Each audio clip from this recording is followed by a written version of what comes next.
Being open to relationships with people from cultures different than your own not only expands your worldview, it also changes the lens through which you see yourself. A new exhibit opens Friday at the Watermark Art Center in Bemidji that simply could never have happened had one woman not had the guts or the love necessary to immerse herself in a culture different from the one she grew up with.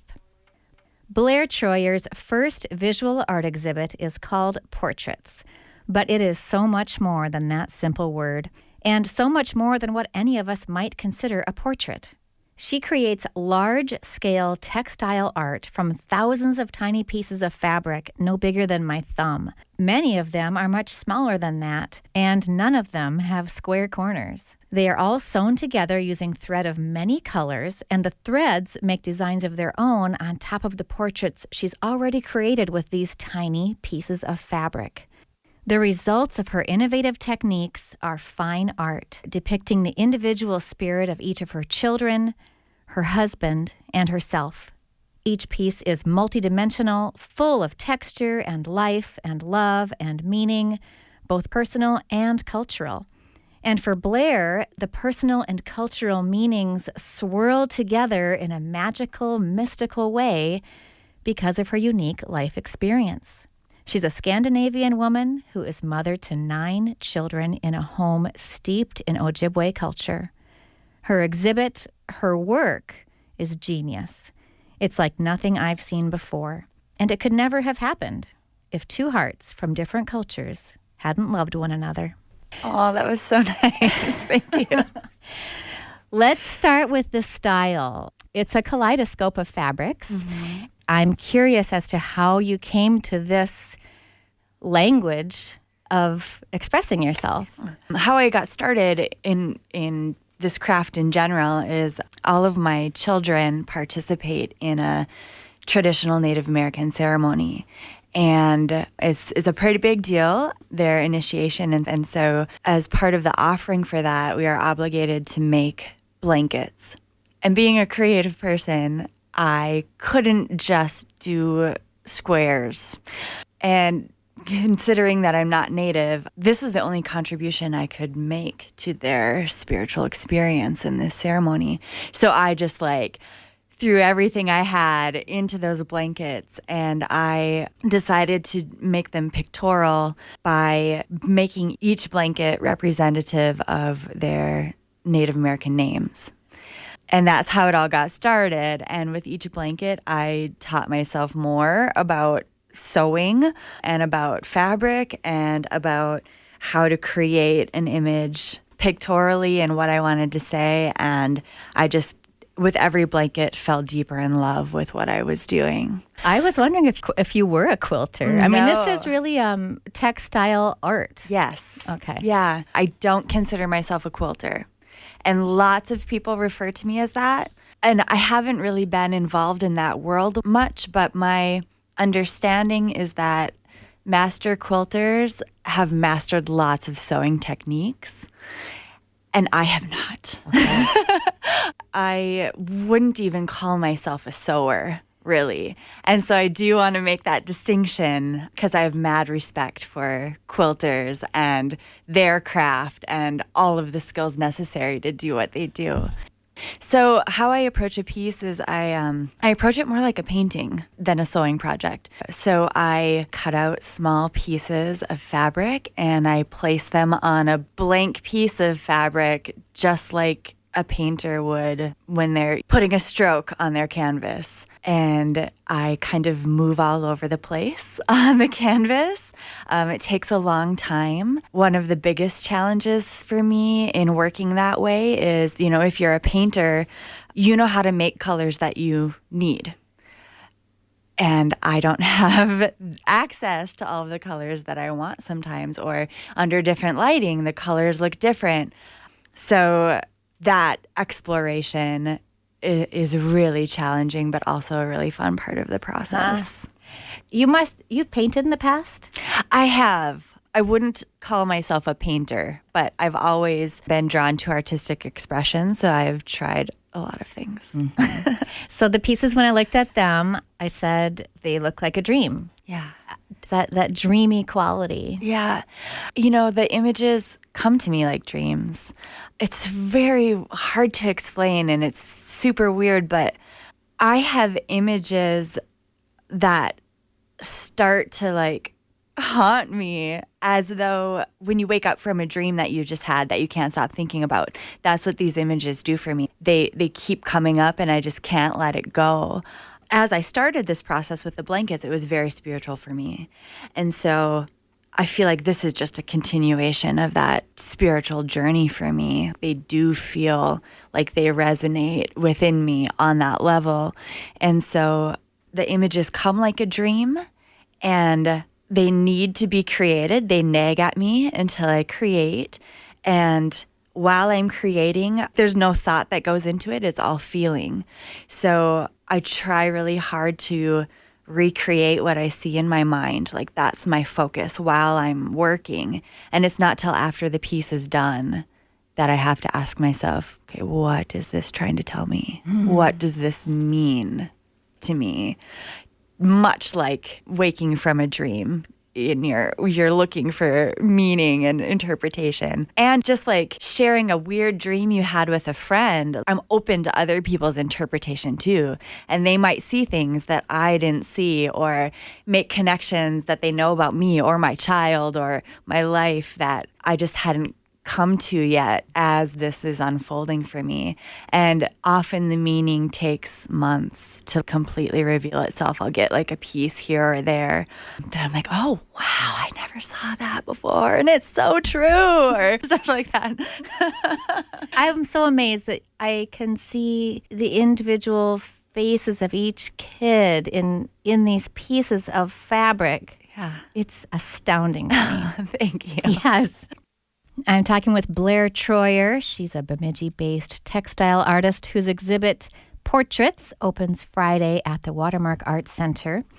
Portraits is a series of images depicting her 9 children, her husband, and herself. And each image is made with thousands of tiny pieces of fabric. The goldfinch appears in a lot of the pieces, if not all of the pieces. Them. Yeah. So in Ojibwe culture, the goldfinch represents the language. And for me, with the work that I've done, I've broadened that representation to include everything beautiful and wonderful about Ojibwe culture and spirituality. The language is a great example of what I mean by this, but with their traditional clothing, traditional music, traditional foods, and language, it all has layers and layers upon meaning for them. And all of those things explain to them how to connect to the earth, how to connect to the spirits that dwell here, to each other and to themselves. And so for me, in my work, the goldfinches represent that whole way of being. And I like to call it a toolbox for how to live your life. And so they're in every one of my pieces, and they're utilized in different ways with each portrait of my children or my husband or myself. Mm-hmm. Mm-hmm. The exhibit itself, you've mounted them in a very unique way. Yeah. They all have kind of forms of their own, and there's no square edges. Mm-hmm. I found I don't work that way. I had no intention of necessarily doing that when I got started, but I don't measure anything, and I don't iron anything, and I realized I don't care to. So I wasn't sure how I wanted to display these pieces. For a long time, I had no idea. I considered going traditional tapestry, where you just kind of hang it from the top and let it flow like a blanket, but that never really resonated with me. So then I also considered stretching them over canvas. I thought that would be really beautiful, but I felt something would be lost that way if they were so structured. And when I was creating my portrait of my daughter, Luella, it was one of the easiest portraits for me to create, only in that my body just kept going and I didn't think about it at all. I just had this flow and it just went, and I realized that it wanted to explode and stop there. Like it did not want to be boxed in. And I really wanted to leave it that way. So in order to leave it that way, I had to figure out how in the heck do I leave it this way. And so I decided to experiment with wire. And it was really funny getting to that point because I told a few people that I was considering doing this. Some art people, some non-art people, and everybody was like, oh, that's interesting. Like, it was not very encouraging.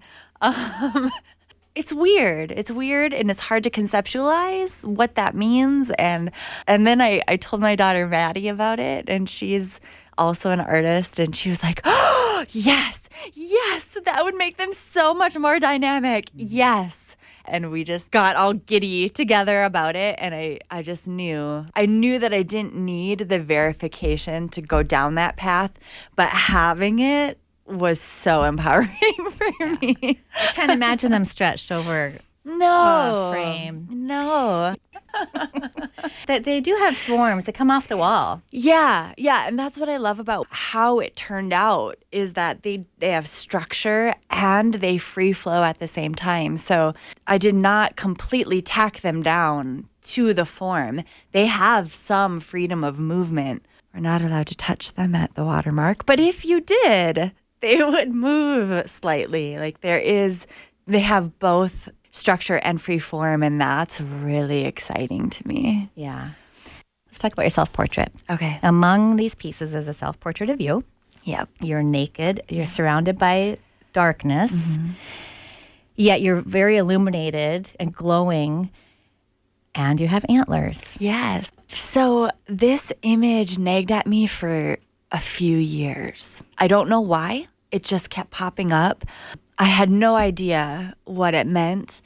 And when I decided that I wanted to try to do portraits, it was the first on my mind that I needed to try to create. I struggled with it for a long time. It took me about 4 months to make it. It was my first one. You know, I think a lot of times when you're reflecting on yourself, you get super critical about what it looks like or what you're saying or what you're doing. And I definitely went through that process. So I ripped it up about 4 times and just got super frustrated with it. I questioned whether or not I should even do this. And then I did it. And immediately when it was completed, I felt like, oh, I definitely can do this and I should.